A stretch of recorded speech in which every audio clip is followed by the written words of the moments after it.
Okay बच्चों, this is numerical number 11.2, chapter number 11 heat का numerical है। Difference between two lengths.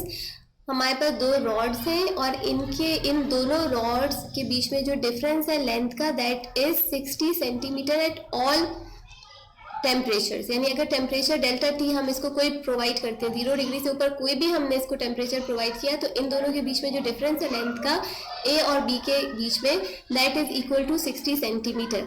Coefficient of linear expansion दिए हुए हैं ए के और बी के, और हमें कैलकुलेट करना है कि अगर 0 डिग्री सेंटीग्रेड पे इनको रॉड्स को हम रखें तो इनकी ओरिजिनल लेंथ कितनी है। हमें लेंथ नहीं पता रॉड की, हमें सिर्फ डिफरेंस पता है ए और बी के बीच में डिफरेंस कैसा है। ये पहले मैंने अपलोड किया था, वो थोड़ा सा डिफिकल्ट लग रहा था बच्चों को। अब ये जो है द मोस्ट ईजीएस्ट वे है इस न्यूमेरिकल को सॉल्व करने का। सो डेटा फॉर्म करेंगे पहले। a is equal to L A, length of A, और b जो है वो इक्वल है to the length of b। L A, length of a minus L B, जो दोनों में डिफरेंस है, that is equal to 60 centimetre. Coefficient of a हमें दिया हुआ है, that is equal to 18 into 10 raise to power minus 6, and coefficient of b हमें दिया हुआ है linear expansion, that is 27 into 10 raise to the power minus 6। What we have to calculate, हमें calculate करना है a जो ओरिजिनल लेंथ है वो, और b की ओरिजिनल लेंथ हमें कैलकुलेट करनी है। This is the required.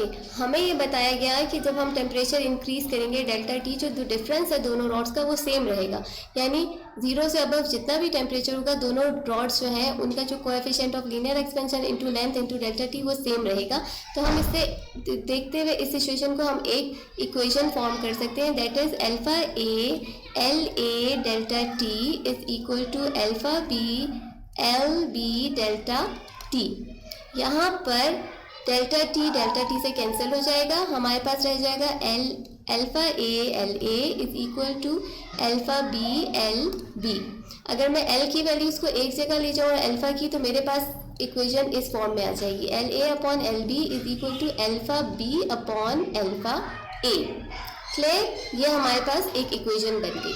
अब हमें क्या करना है, हमें एल बी की वैल्यू कैलकुलेट करनी है। हमें क्या पता था, L A minus L B is equal to 60। इसी को अगर हम रीअरेंज करें तो हमारे पास एल बी की वैल्यू आ जाएगी, L B is equal to L A minus 60। मैंने किया है क्या, एल बी को मैं इक्वेशन की दूसरी तरफ ले गई और 60 को इस तरफ ले आई, तो एल बी की वैल्यू मेरे पास क्या हो गई, L A minus 60। L A upon L B की जगह मैंने इसकी वैल्यू लगाई, that is L A minus 60 is equal to alpha B की जगह उसकी वैल्यू लगाऊंगी, alpha B was equal to 27 into 10 raise to power minus 6, और अल्फा ए जो है that is equal to 18 into 10 raise to the power minus 6।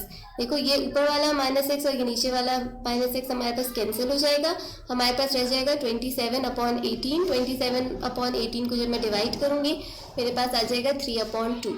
ठीक हो गया, 9 2 से 18 और 9 3 से 27। So L A upon L A minus 60 is equal to 3 upon 2। Cross multiply करेंगे, इस 2 को मैं इधर ले जाती हूँ, इससे मल्टीप्लाई कर दूंगी और इसको मैं इधर ले जाऊंगी, तो मेरे पास क्या आ जाएगा, 2LA is equal to 3LA minus 60। या 2LA इज इक्वल टू 3 को जब मैं मल्टीप्लाई करूंगी 3LA, 360 का 180। ठीक हो गया। अब हम दोबारा क्या करते हैं, हम 180 को इस तरफ ले जाती हूँ और 2A को इस तरफ ले जाती हूँ। सो मेरे पास जो L की वैल्यूज है इनको मैं एक साथ लिखती हूँ, 3LA minus 2LA is equal to 180। मैंने किया क्या, आप देखो मैंने इस इक्वेशन को पहले, आप सोचो इस तरह से थी equation, 180 is equal to 2LA, यही है ना, मैंने इज इक्वल टू के दूसरी तरफ कर दिया इसको। यहाँ पर ये जो इक्वेशन है इसमें मैं 180 को इस तरफ ले गई तो ये पॉजिटिव हो गया, और 2LA को मैं इस तरफ लेकर आ गई तो ये नेगेटिव हो गया। तो मेरे पास इक्वेशन क्या बन गई, 3LA minus 2LA is equal to 180। 3LA में से 2LA निकाला तो मेरे पास लेंथ ऑफ A आ जाएगी, that is equal to 180 centimetre. मिल गई हमें पहली लेंथ 0 डिग्री सेंटीग्रेड पे, length of A is equal to 180 centimetre. पहले की मिल गई तो दूसरे की वैल्यू फाइंड करना बहुत ईजी है। सेकेंड में हमारे पास था length of A minus length of B is equal to 60। हमें पता था ना डिफरेंस दोनों का क्या है। अब देखो लेंथ ऑफ ए तो हमें पता चल गई, दैट इज इक्वल टू 180। इस इक्वेशन को अगर मैं बी के लिए अरेंज करूँ तो मैं किस तरह से अरेंज करूँगी, length of B is equal to length of A minus 60। Length of B is equal to A था 180, 180 में से जब मैंने 60 को माइनस किया तो मुझे बी की लेंथ मिल गई, that is equal to 120 centimetre. Clear? Numerical solved. समझ में नहीं आया तो आप दोबारा मुझसे पूछ सकते हो। थैंक यू, अल्लाह हाफिज़।